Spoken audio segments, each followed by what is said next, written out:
ఇవన్నీ 1 by 1 అధిగమిస్తూ వచ్చాం. 2019కి 72% పూర్తి చేశాం. డయాఫ్రమ్ వాల్ 100% చేశాం. స్పిల్వే 100% చేశాం. స్పిల్వే కాంక్రీట్ 82% చేశాం. 75% స్పిల్ ఛానల్ వర్క్స్ అయ్యాయి. 70% కాఫర్ డ్యామ్ వర్క్స్. ఆర్ఎంసీ 100% పూర్తి చేసి 82% అర్త్ వర్క్, లైనింగ్ అన్నీ పూర్తి చేశాం. ఎల్ఎంసీ 91% పూర్తి చేసి అర్త్ వర్క్ 70%, లైనింగ్ 56% పూర్తి చేశాం. R&R కూడా పూర్తి చేస్తున్నాం. ఇది ఒక్కటండి. ఏదో మీకు మీ డిపార్ట్మెంట్ వాళ్ళు రాసి ఇచ్చిన సబ్జెక్ట్ అన్నా పొరపాటు ఉంది, లేదా ఎక్కడన్నా మీరు అవగాహనలన్నా పొరపాటు పడుతున్నారు. ఎందుకంటే మీరేమంటున్నారు, ఆర్ఎంసీ 100% పూర్తి చేశాం అంటే 100% పూర్తి అయిపోయింది కదా, మళ్ళా 82% అర్త్ వర్క్ పూర్తి చేశాము. ఇంకా 100% పూర్తి అయినాక 82% అర్త్ వర్క్ ఏముంది? ఇంకా అర్త్ వర్క్ లేకుండానే 100% పూర్తయిందా? లైనింగు అన్నీ పూర్తి చేశాం. అర్త్ వర్క్ 82% ఉంటే లైనింగ్ ఎట్లా పూర్తి చేస్తారు? ఎల్ఎంసీ 91% పూర్తి చేసి అర్త్ వర్క్ 70% చేశాం. 91% ఏమో పూర్తి అయిపోయింది ఎల్ఎంసీ అంటే ఎడమ కెనాలు, కానీ 70% లైనింగ్ పనులు 56% పూర్తి చేశాం. అసలు ఎక్కడో సంథింగ్ రాంగ్ వస్తుందండి. నిజం చెప్పాలంటే టెక్నికల్ సైడ్ పోతే ఇప్పటికి అందరికీ అర్థమైంది. పోలవరం ప్రాజెక్టు ఈరోజు ఇబ్బందుల్లో ఉందంటే ప్రధానమైన కారకులు మీరే అని ఒకటొకటి చెప్పుకుంటూ వస్తాయి. ఎందుకు అని శాంక్షన్ నుంచి ఆ పని ఎగ్జిక్యూషను నిర్వహణ మీరు తీసుకున్నప్పటి నుంచి ఎక్కడే కానీ మాకు తెలిసి మాకు అర్థమయ్యి మీకు అవగాహన లోపం కనపడుతుందన్నమాట. అసలు మీరు స్పిల్ ఛానల్, మన ఇన్లెట్ ఛానల్, అవుట్లెట్ ఛానల్ పూర్తి కాకుండా రివర్ను, నదిని డైవర్ట్ చేయకుండా మీరు కాఫర్ డ్యామ్ పూర్తి కాకుండా డయాఫ్రమ్ వాల్ ఎట్లా కట్టినారండి?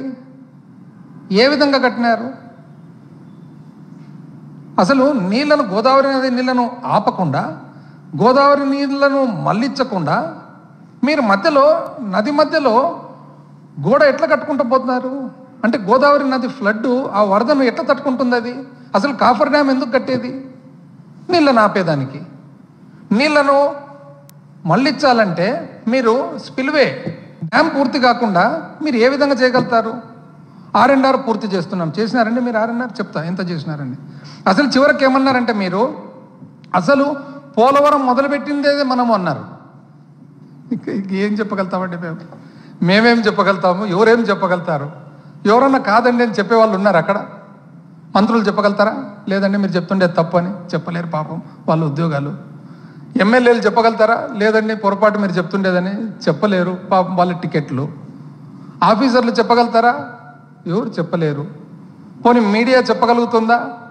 ఒకరో ఇద్దరో చెప్తున్నారు. మిగతా వాళ్ళందరూ ఎట్లున్నారంటే ఆశ్చర్యకరంగా ఉన్నారనమాట. పోలవరం ఏంటి సార్, నాగార్జున సాగర్ కూడా మీరే కదా కట్టిండేది అనేది ఎట్లున్నారనమాట. ఆయన ఒకవేళ చంద్రబాబు నాయుడు గారు ఒకవేళ నాగార్జున సాగర్ నేనా ఎప్పుడు అంటే లేదు సార్ మీరు మర్చిపోయినట్టున్నారు, అది కూడా మీరే కట్టిండేదని చెప్పేటట్లు ఉన్నారనమాట మీడియా. ఇంకా మేమేం చెప్పగలుగుతాం? మిగిలేదు ఎవరు? ప్రతిపక్షం మేము ఉన్నాం. ఇంకా మేమేం మాట్లాడినా ఆయనకు కోపం వస్తుంది.